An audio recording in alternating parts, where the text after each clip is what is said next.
current becomes time to new education policy according એટલે આપણે share મૂડીના વ્યવહારોનો lecture લઈને આવી રહ્યા છીએ.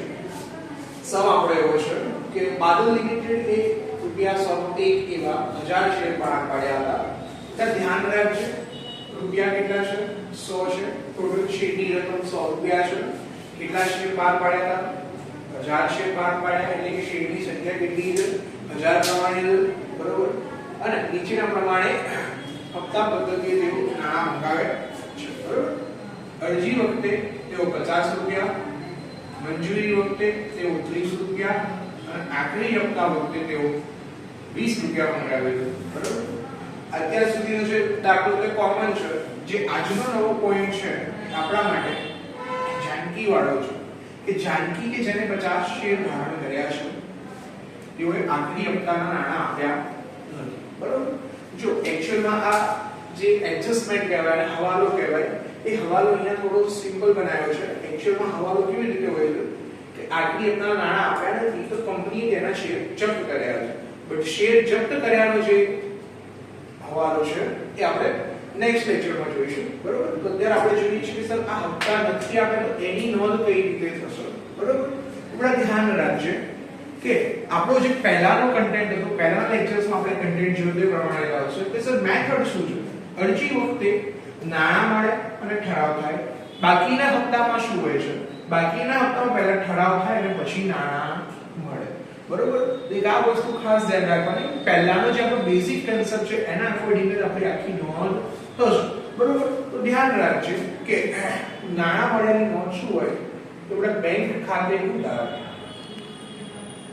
ખાતે ઉધાર તે ઇક્વિટી શેર હપ્તા ખાતે હપ્તો શેનો છે? આપણે ઇક્વિટી શેર અરજીનો હપ્તો છે એટલે ઇક્વિટી શેર અરજી ખાતે કેટલા આવશે તે કન્ફ્યુઝનમાં નહીં રહેવાનું. સિમ્પલ વસ્તુ છે શેરની સંખ્યા ગુણ્યા બરાબર. એટલે કે શેરની સંખ્યા કેટલી છે? 1000 છે ગુણ્યા ₹50 એટલે કેટલો આન્સર આવશે? તો સીધી વસ્તુ છે 50000 આપણો આન્સર આવે. રાઈટ. 50000 50000. સે ઠરાવની નોંધ કરીએ તો ઠરાવની નોંધ શું થાય બેટા?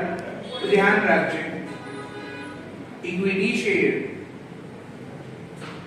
અરજી ખાતે ઉધાર ઇક્વિટી શેર અરજી ખાતે ઉધાર તે ઇક્વિટી શેર મૂડી ખાતે કેટલા આવશે? તો સીધી વસ્તુ છે સેમ એ જ રીતે 1000 ગુણ્યા ₹50 તો આપણો આન્સર આવશે 50000. સિમ્પલ. જ્યારે મંજૂરી વખતે જ્યારે આપણે નોંધ કરીએ ત્યારે આપણે પહેલા ખાસ નીચેની ઇન્ફોર્મેશન જોવાની. નીચેની ઇન્ફોર્મેશન શું કહે છે કે સર જાનકી કે જે 50 શેર ધારણ કરે છે શેના હપ્તા નથી ભર્યા? આખરી હપ્તા એટલે કે મંજૂરીમાં એની કોઈ અસર આવે?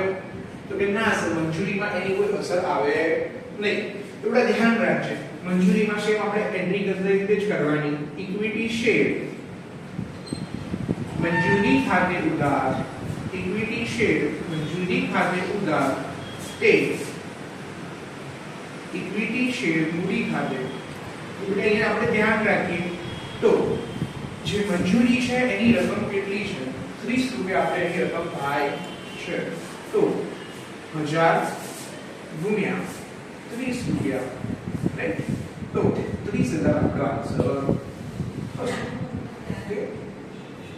સેમ એની બીજી એન્ટ્રી અહીંયા આવે કે બેંક ખાતે ઉધાર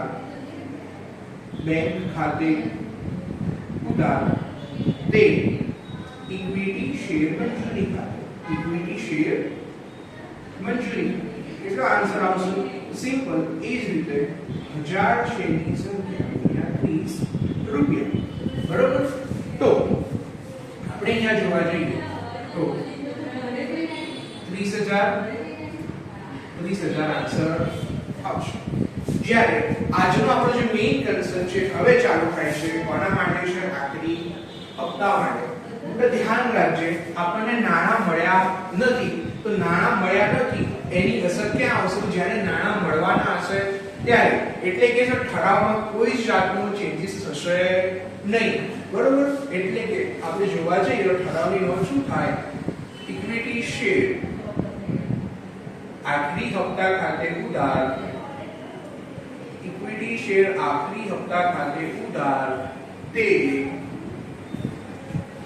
ઇક્વિટી શેર મૂડી ખાતે, ઇક્વિટી શેર મૂડી ખાતે જ્યારે રકમ શું આવશે? આપણે પહેલા કીધું એ પ્રમાણે કે સર આમાં કોઈ ચેન્જીસ કરવાનો વિષયમાં કે ઠરાવની નોંધમાં ક્યારેય પણ આવો ચેન્જીસ થશે નહીં.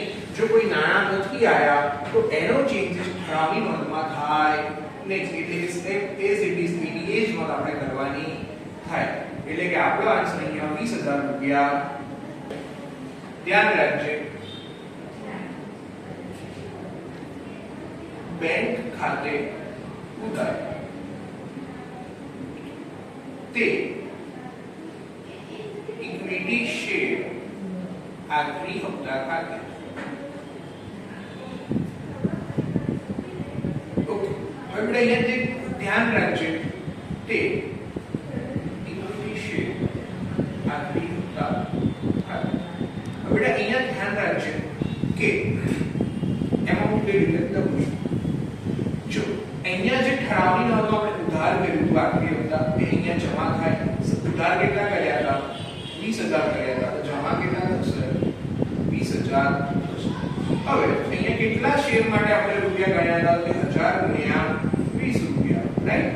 હવે એમાંથી જાનકી વાળું જોઈએ તો બધા ધ્યાન રાખજે જાનકીએ 50 શેરના રૂપિયા આપ્યા નથી.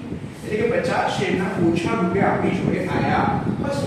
આનો મતલબ એવો થયો બેટા કે 1000 શેર હતા એમાંથી 50 શેર નીકળી ગયા તો આપણી પાસે 950 શેરના જ રૂપિયા આયા હશે.